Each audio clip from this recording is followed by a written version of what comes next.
The Hunger Games story is a complex journey spanning multiple novels, but before we can understand the complete story of the Hunger Games, we need to go back.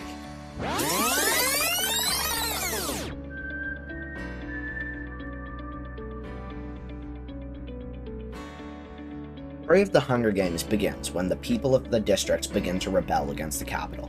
This causes havoc in the capital and stops resources such as food from being distributed to different districts and, of course, the capital. Despite the strength of the districts in the beginning of the war, they simply couldn't take down the capital.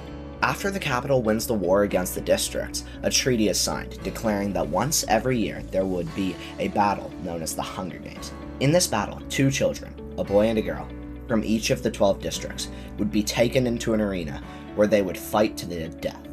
These battles always ended with 23 people dead, and one last person standing, who would then be sent back to their home. After 10 years of the Hunger Games' existence, the capital realizes that if they do not make a drastic change, the viewership of the games would drop to the point where the Hunger Games, a staple of their victory, would no longer exist. Because of this, Dr. Gall, scientist and game maker for the Hunger Games, implemented a new program with the help of Casca Highbottom, the dean at the academy. This new program helped include the people of the capital in the Hunger Games through a person known as a mentor.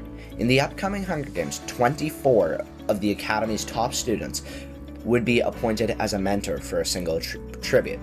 If the tribute that they were given won the games, they would be rewarded with a large cash prize. Students and capital citizens began to congregate in the university dining hall, where the tributes for each district would soon be announced. Among the people of the capital is student Coriolanus Snow. Snow is seen as a prominent and powerful man in the capital because of his father Crassus Snow's wealth, but in reality his family has been troubled financially ever since his father died in the war with the districts. Coriolanus becomes more and more worried as the names of the tributes and their mentors are called out. The final tribute is announced as Lucy Greybeard, who would be mentored by Coriolanus Snow. As Lucy Gray walks up to the stage, she sings a song and drops a venomous snake into a District 12 girl's dress.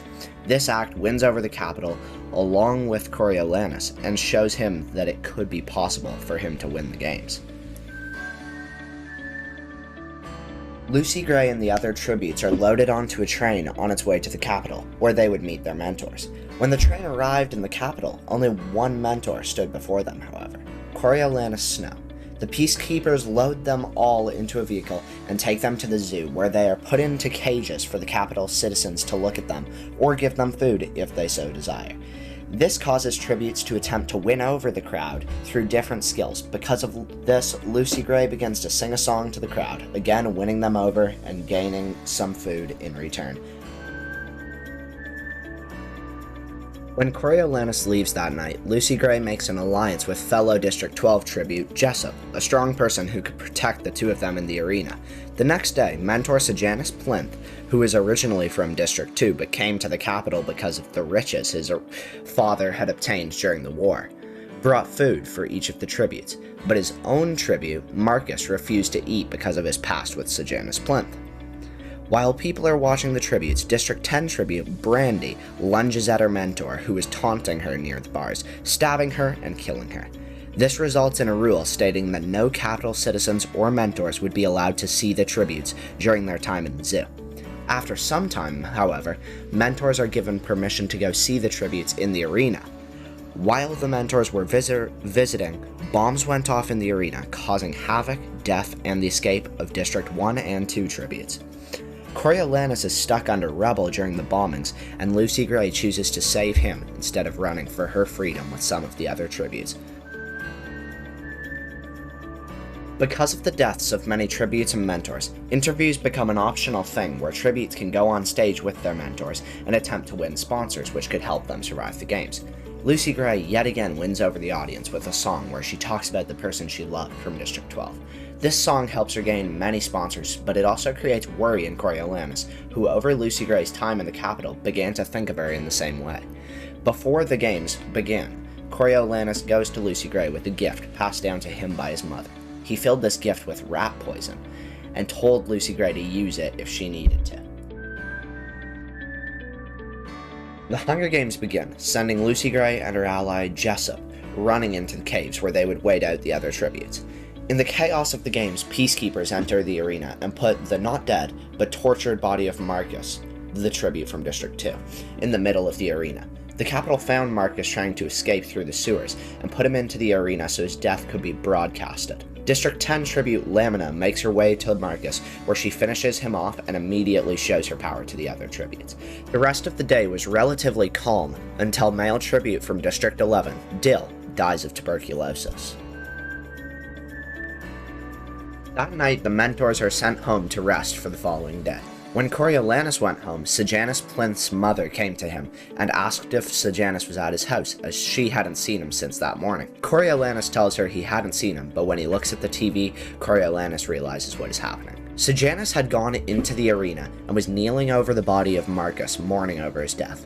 The game maker, Dr. Gall, calls Coriolanus and brings him to the arena, where he will have to go in and save Sejanus. Coriolanus was chosen for this job because of the general consensus that he was friends with Sejanus, while in reality they were more of acquaintances than friends.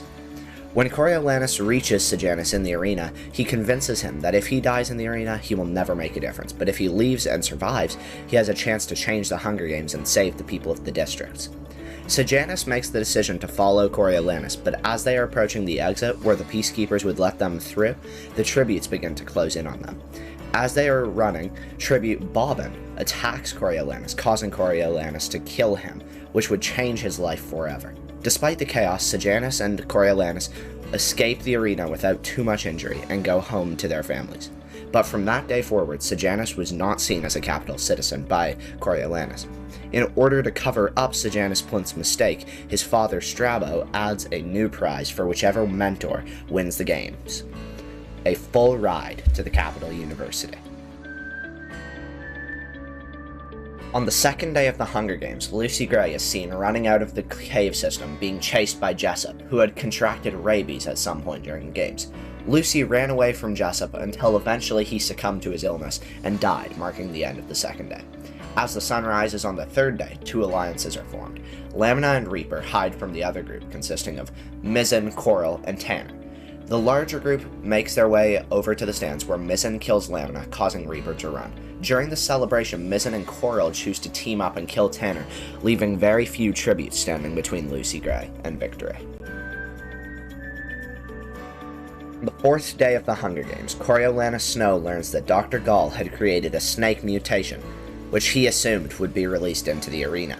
Because of this, and armed with prior knowledge of how Dr. Gall's snake mutations worked, Coriolanus dropped a handkerchief with the scent of Lucy Gray into the box that held the venomous snakes. Coriolanus did this in order to make the snakes recognize the smell of Lucy Gray and ensure that they will not harm her in the arena. The next day, the snakes were carried into the arena by a drone.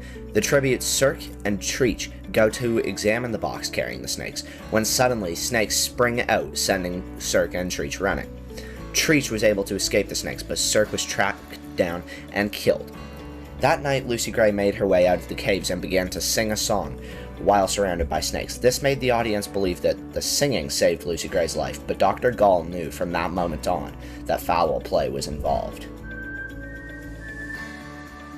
On the final day of the Hunger Games, District 11 tribute Reaper took all of the bodies in the arena and put them in a row as a sign of respect to the districts.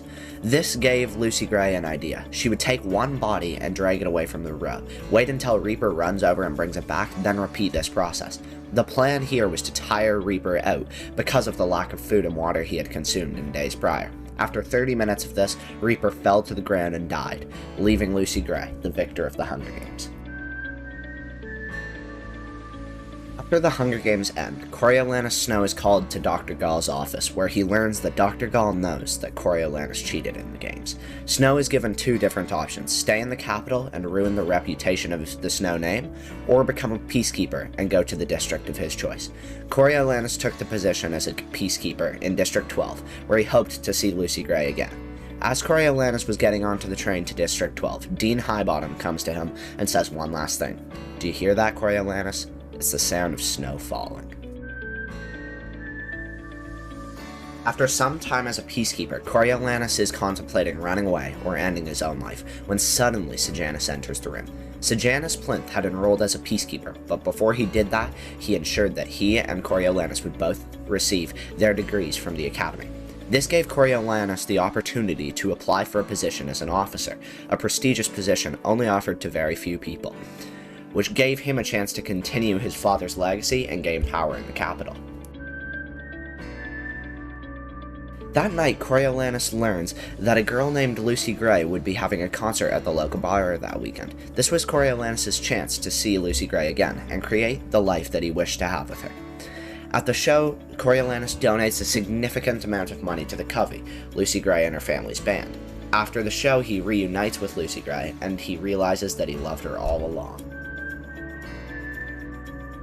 Sometime later, Coriolanus learns that Sejanus is working against the capital and helping the rebels of District 12 break into the Peacekeeper headquarters. Coriolanus chose to film Sejanus admitting to his treason and sent it to the capital in an attempt to prove his loyalty. The next day, the rebels meet at the back of the bar with Sejanus, where he gives them weaponry and blueprints for the headquarters. Coriolanus acted like he was on the rebel side for the meeting, when suddenly Mayfair Lip, daughter of District 12 Mayor and Lucy Gray's ex-boyfriend Billy Topp, catch them having the meeting. Coriolanus is forced to kill Mayfair Lip using a shotgun that Sejanus had supplied to the rebels, as she was planning on framing Lucy Gray for the rebels breaking into the Peacekeeper headquarters. She did this because she and Lucy Gray had a rivalry ever since Mayfair rigged the reaping for the games and guaranteed Lucy Gray would be put into the Hunger Games. The next day, the Capitol confirmed the authenticity of the recording Coriolanus sent them, and chose to publicly hang Sejanus Plinth. After the hanging, Lucy Gray comes to Coriolanus telling him they have to run away from District 12, otherwise Coriolanus would be convicted of the murder of Mayfair Lip. Coriolanus agrees with Lucy Gray, and they plan to escape the next day. Before Coriolanus left District 12, he was told that he passed his test and could begin training to become an officer in District 2. Coriolanus still chose to run away with Lucy, as he knew that one day the murder weapon would be found and Coriolanus would be arrested or killed. Lucy and Coriolanus left that night and stopped when they made it to a shed by the lake that Lucy and the Covey spent most of their time at. When they enter the shed by the lake, Coriolanus sees the gun he used to kill Mayfair sitting on the ground. He sat down and spoke with Lucy Gray, when he lets it slip that he had killed 3 people, Bobbin, Mayfair, and Sejanus. However, Lucy Gray did not know that Coriolanus was involved in the death of Sejanus.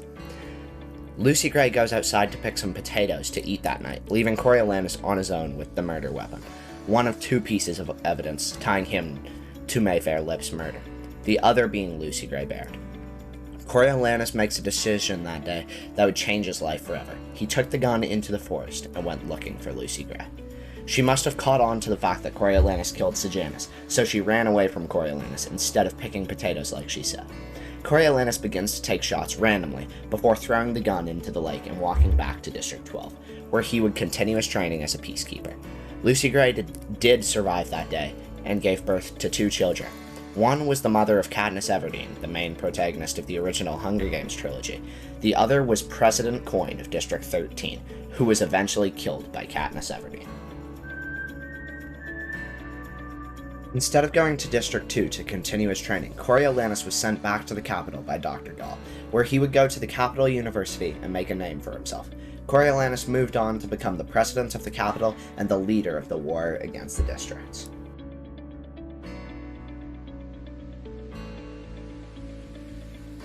This book is the story of a man who didn't trust the world. He was a good person throughout the majority of the story, but you can see in underlying scenes that Coriolanus Snow is truly on the side of the capital and doesn't trust the people closest to him. Throughout the book, Coriolanus betrays all of his closest friends and only has one trait that is true to him throughout the entire book: greed.